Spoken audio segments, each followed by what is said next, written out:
አይሾው ስፒድ አፍሪካንና ኢትዮጵያን ብሎም ዓለምን ያነጋገረው የኢንተርኔት ክስተት ማን ነው? ይህ የምታዩት ትዕይንት የትልቅ ፖለቲከኛ ወይም የዓለም አቀፍ ድምፃዊ አቀባበል አይደለም። ይህ የ21 ዓመቱ ጥቁር አሜሪካዊ ዩቲዩበር አይሾው ስፒድ አዲስ አበባ ሲገባ የታየው ድንቅ ትዕይንት ነው። ከአሜሪካ ኦሃዮ ተነስቶ ዛሬ የአፍሪካን ጎዳናዎች እያነጋገረ ያለው ይህ ወጣት ማን ነው? ለምንስ በሚሊዮን የሚቆጠሩ ኢትዮጵያውያን በደስታ ተቀበሉት? ዛሬ የስፒድን የህይወት ውጣ ውረድ፣ የአፍሪካ ጉዞ ሚስጥርና በኢትዮጵያ ያሳለፈውን እያንዳንዱን ደቂቃ በዝርዝር እንመለከታለን። ሰላም ውድ የወቅታዊ ሚዲያ ቤተሰቦች፣ ዛሬ ከላይ በመግቢያችን ያነሳናቸውን ወቅታዊና ቀጠናዊ ሁነቶች ከተጨባጭ መረጃዎች ጋር አጣምረን እናያለን። ቻናላችን አዲስ በመሆኑ ለሁሉም ተደራሽ እንድንሆን ሰብስክራይብ፣ ሼር እና ላይክ በማድረግ አብረውን ይቆዩ። እውነተኛ ስሙ ዳረል ዋትኪንስ ነው። የተወለደው እንደ አውሮፓውያን አቆጣጠር በ2005 በአሜሪካ ኦሃዮ ግዛት ነበር። ቤተሰቦቹ መካከለኛ ገቢ ያላቸው ሲሆን ስፒድ ገና በልጅነቱ ትምህርት ላይ ከማተኮር ይልቅ በዩቲዩብ ቪዲዮዎችን ማየትና መቅረጽ ይወድ ነበር። በ2016 ቻናሉን ቢከፍትም ለ4 ዓመታት ያህል ተከታዮቹ ከጥቂት መቶዎች አልበለጡም ነበር። ነገር ግን በ2020 በኮሮና ወቅት ላይ NBA 2K የተባለውን ጌም የተጫወተ የሚያሳያቸው ልዩ የቁጣ ስሜቶችና ቀልዶች በድንገት ቫይራል መውጣት ጀመሩ። ይህም በአንድ ዓመት ውስጥ ብቻ ተከታዮቹ ከ1 ሚሊዮን ወደ 10 ሚሊዮን እንዲያድሩ አድርጓቸዋል። አይሾው ስፒድ ወይም ስፒድ ብቻ በመባል የሚታወቀው ይህ ወጣት የተለያዩ ስራዎችን በማቅረብ የሚታወቅ ሲሆን ከዚህ መካከል በኮሜዲ ቀልዶች፣ በቀጥታ ስርጭት፣ በጌሞችና ውድድሮች እንዲሁም ባልተጠበቁ ድርጊቶቹ በዓለም አቀፍ ደረጃ በተለይም በወጣቶች እንዲወደድ አድርገውታል። የተለያዩ የዓለም ሀገራትን በመዞርና የሚያጋጥሙትን ክስተቶች በቀጥታ ስርጭት በመቶ ሺዎች ለሚቆጠሩ ተመልካቾቹ የሚያስተላልፈው ወጣት ብዙ የእስያና አውሮፓ ሀገራትን ጎብኝቷል። ነገር ግን በአውሮፓዊቷ አልባኒያ ያደረገው ጉብኝት ከሁሉም ጉብኝቶቹ የተለየና የዩቲዩብ ስራውንም ወደ ሌላ ምዕራፍ ያሸጋግርለት ነበር። ይሄውም በአልባኒያ ሲደርስ የሀገሪቱ ቁጡ ጠቅላይ ሚኒስትር ማግኘት እንደሚችል መነገሩ ነበር። ነገር ግን ከተገናኙ በኋላ ያሳየው ድርጊት መነጋገሪያ እንዲሆን አድርጎታል። ለወትሮም ቢሆን ስፒድ በፈጣን አድራጎቱ፣ በቁጡ ምላሹና ባልተጠበቀ ማንነቱ አንዳንዶችን በማስቆጣት የሚታወቅ ሲሆን ለጠቅላይ ሚኒስትሩም ቢሆን የተለየ አልነበረም። ስፒድ ጠቅላዩን ሲያናግር ልክ እንደ አንድ የሰፈር ጓደኛው ደረጃውን ባልጠበቀ የቃላት አጠቃቀም ቢሆንም ነገር ግን በጠቅላዩ በኩል በታላቅ መረጋጋት ቤተ መንግስቱን ሲያስጎበኝ መታየቱ ነበር። ታዲያ ከዚህ የስፒድ ጉብኝት በኋላ የአልባኒያ ቱሪዝም እጅግ መጨመር ታይቶበታል። ስፒድ ከሌሎች ዩቲዩበሮች የሚለየው ለአንድ ነገር ያለውን ከፍተኛ ፍቅር እስከ መጨረሻው በመግለጹ ነው።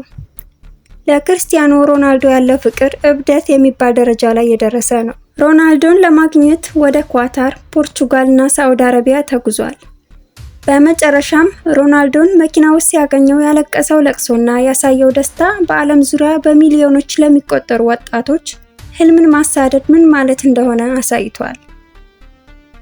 የስፒድ የአፍሪካ ጉዞ ከሌሎች ጉዞዎች የተለየ ያደረገው በዋናነት አፍሪካ የዚህ ወጣት ጥቁር አሜሪካዊ መነሻ የዘር ሐረግ መሆኑ ሲሆን ስፒድን በተደጋጋሚ ስለ አፍሪካ የሚሰማው ይሄው የአያቶቹ መኖሪያ ስለመሆኑ ነው። ከዚህም ውጭ ስፒድ ወደ አፍሪካ ለመምጣት የወሰነው በሌላ ምክንያት መሆኑን ሲገልጽ ተሰምቷል።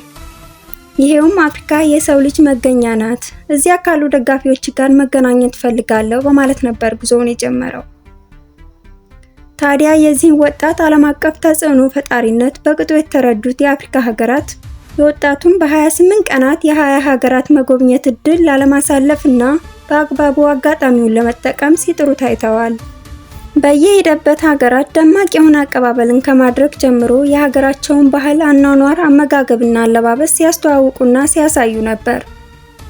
ይሄውም በጦርነትና በረሃብ ብቻ ዓለም ለሚያውቃት አፍሪካ ተስፋን ሰጥቷል። እስካሁን በብዙ ሀገራት ጉብኝቱን አድርጓል። ከነዚህም መካከል የምዕራብ አፍሪካዊቷ ናይጄሪያ የመጀመሪያው ነበረች። በናይጄሪያ በነበረው ቆይታ የመንደር ህይወትን የሞከረ ሲሆን ከታዋቂ ድምፃውያን ጋርም ታይቷል። በደቡብ አፍሪካ ደግሞ ከዱር እንስሳት ጋር ያደረገው ቆይታና ለህዝቡ ያለው ቅርበት እጅግ የሚደነቅ ነበር። ነገር ግን ትልቁ ድንቅ ክስተት ገና ወደ ምስራቅ አፍሪካ ሲመጣ ነበር። በምስራቅ አፍሪካ ደግሞ በዋናነት ዚምባብዌ እና ኬንያ ሲሆን በተለይም የኬንያው ጉብኝቱ ለየት የሚል እንደነበር መመልከት ተችሏል። ይሄውም ከሀገሪቱ ፕሬዝዳንት ዊሊያም ሩቶ የእንኳን ደህና መጣ መልእክትን ጨምሮ በአንድ ቀን ብቻ ከ300,000 በላይ አዳዲስ ሰብስክራይበሮች ወይም የዩቲዩብ ተከታዮችን ማግኘቱ ነበር። ስፒድ ወደ ኢትዮጵያ መምጣቱን ሲያስታውቅ ብዙዎች እንደሌሎች ሀገራት በሰላም ተዘዋውሮ ይወጣል ብለው ነበር። ነገር ግን የሆነው ሌላ ነው። በደህንነት ሰራተኞች ታጅቦ እንኳን ህዝቡን መቆጣጠር አልተቻለም ነበር። ስፒድ ራሱ እንዲህ አይነት ህዝብ አይቼ አላውቅም በማለት ተገርሟል። ስፒድ በኢትዮጵያ ጉብኝቱ ወቅት ከዓለም የቁንጅና ውድድር አሸናፊዋና ከኢትዮጵያ ስፒድ ጋር ያደረጋቸው ቆይታም የማይረሳ ነበር። ስፒድ የኢትዮጵያን ነጠላ አጣፍቶ የአባቶቻችንን የጀግንነት ምልክት የሆነውን የአድዋ ድል መታሰቢያ ሙዚየምን ሲጎበኝ የታየበት ምስል የብዙዎችን ልብ ገዝቷል። በተለይ ጥሬ ስጋ ለመብላት ያደረገው ሙከራና ያሳየው ፊት እጅግ አስቂኝና ማራኪ ነበር። በአንድ የቀጥታ ስርጭቱ ላይ ብቻ ከ250,000 በላይ ሰዎች በቀጥታ ሲከታተሉት ነበር። ይህ ማለት በመቶ ሺዎች የሚቆጠሩ የውጭ ሀገር ዜጎች ስለ ኢትዮጵያ፣ አዲስ አበባ፣ ስለ ቡናችንና ስለ ባህላችን አዲስ ግንዛቤ አግኝተዋል ማለት ነው። በእርግጥ የስፒድ ጉዞዎች ሁሌም ሰላማዊ አይደሉም።